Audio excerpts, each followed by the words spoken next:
My name is Jon Eadie. I'm a 36-year-old father of 3.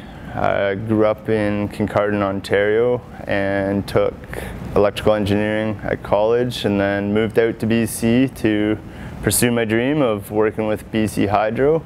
And I've been there since I was 24, and I've always wanted to get into politics. It was in my family background, and we're always raised to give back to your community. So my wife supported it, work supported it, so here I am.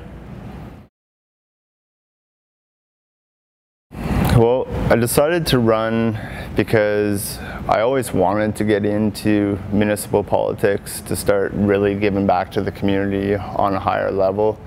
And I always said I'd wait till the kids were older. They're 9, 6, and 4 right now. And this opportunity came up, and I talked to the wife about it, and she was in, so we decided no time like the present. I just really want to get into politics for the greater good of the people, and we've decided to make beautiful Kamloops our home and raising our children in it, hopefully forever. I would like to not move anymore, and I want to show them that it takes leadership to make the community you live in better. And I think Kamloops could definitely use local politics that work for the people in an unbiased way, and that's really what I'm all about. Like, I don't have any ties, I just want to represent the people and all the people.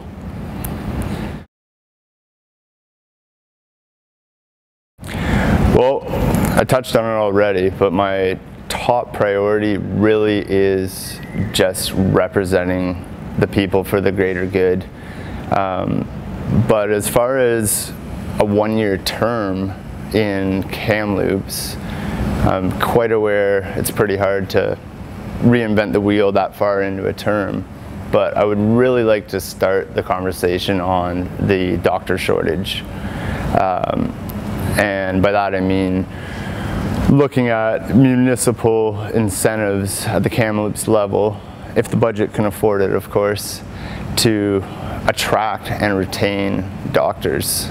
My hometown in Ontario did that, and they went from a big shortage issue to, I think right now, it was only about 550 people without a doctor in a municipality of 12,000. So that would be my main priority on the 1-year term, and then if I'm lucky enough to get in, I definitely have a lot more priorities for a full term from the get-go.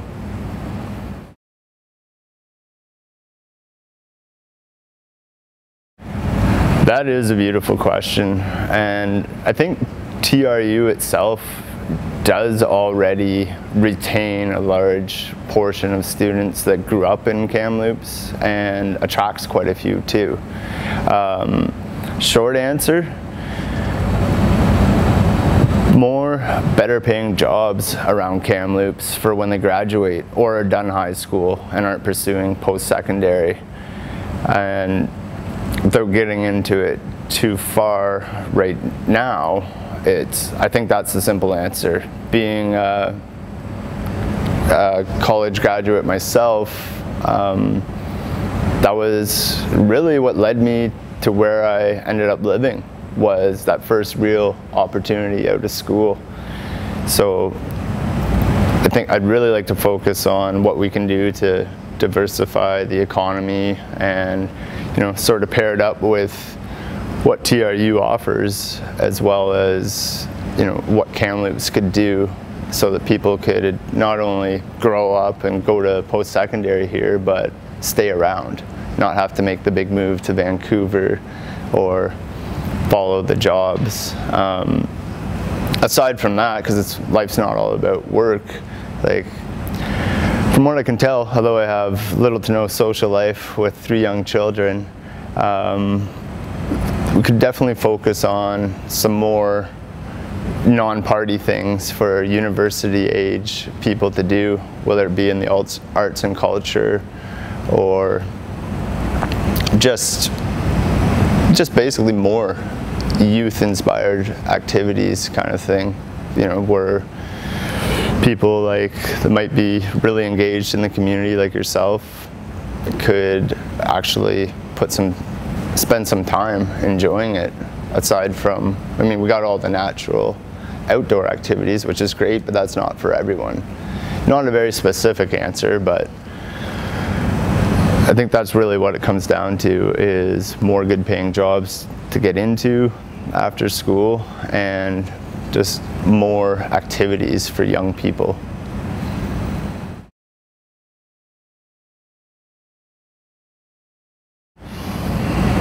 Well, I definitely love Riverside Park, but I think most people would go check that out anyways. When we were moving to Kamloops, that was something we did, and quite honestly, a lot of towns have, you know, that nice park, sometimes with water on it where you can play or relax. I would say my big recommendation would be the Peterson Falls in the park there. I mean, I think it's pretty unique for a town to have a trail network with an actual waterfall you can go check out without even leaving town.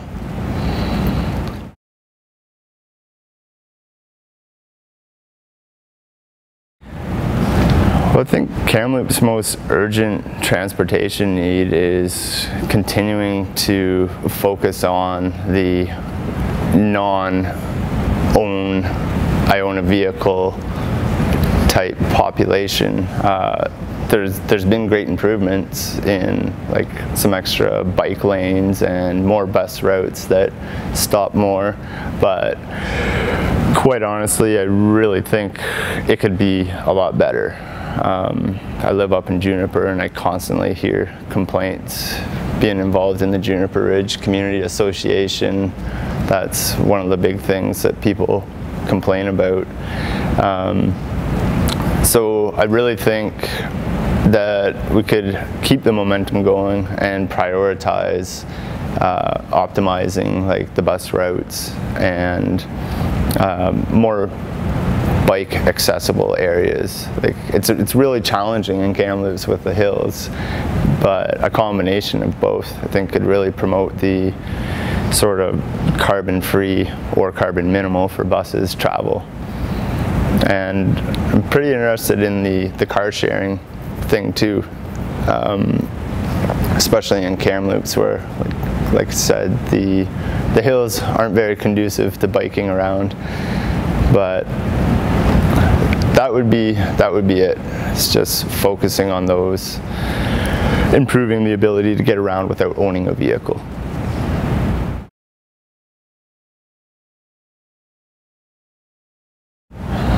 I definitely got to stick with the creating more good paying jobs in Kamloops, and not just one particular sector, but diversifying the economy. I hate using buzzwords like that, but there's a reason it's a buzzword. It really sums it up. Like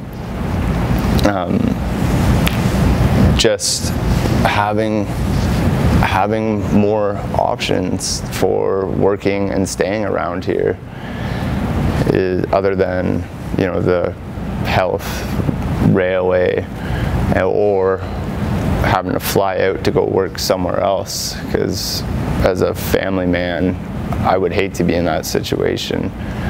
But that being said, it's much easier said than done. But yeah, definitely the more good paying jobs thing again.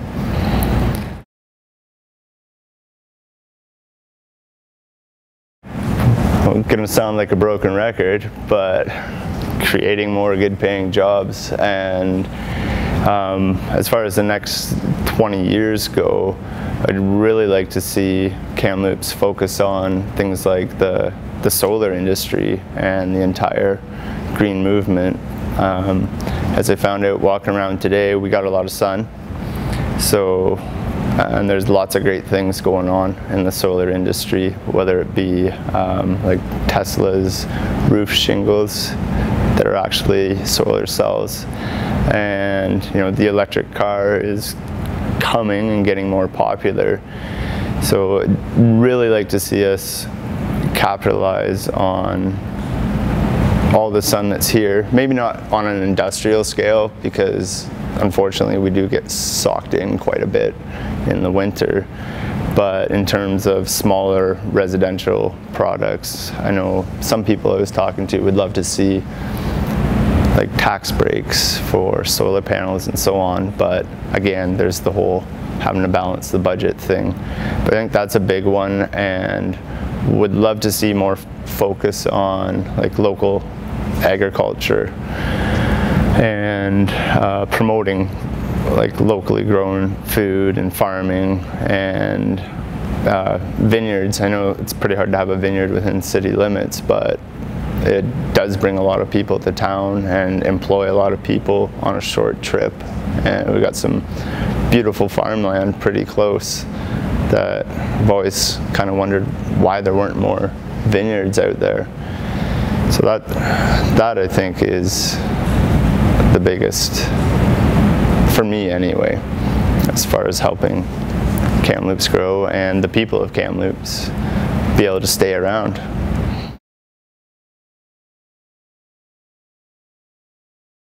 My proudest achievement would be really just where I am in life right now. And it's kind of cheating because I'd have to explain, because originally it was graduating college. Sounds kind of lame at a university student union interview, but I had a very good childhood and lots provided for me. So my diploma was the first thing I really had to work hard for. Growing up in a small town, you usually got a job, word of mouth and so on. But come college, I really had to bear down and actually try and pass, particularly calculus. I still get the twitches every time I think of that.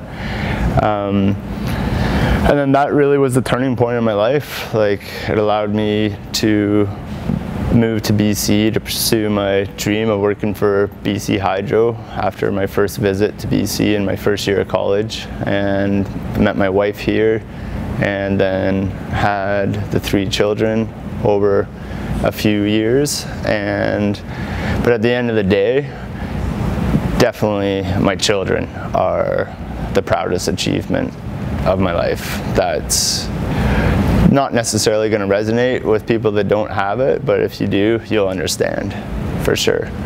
And they are, well, they're everything, and which does drive me to care about the future of Kamloops and the world in general.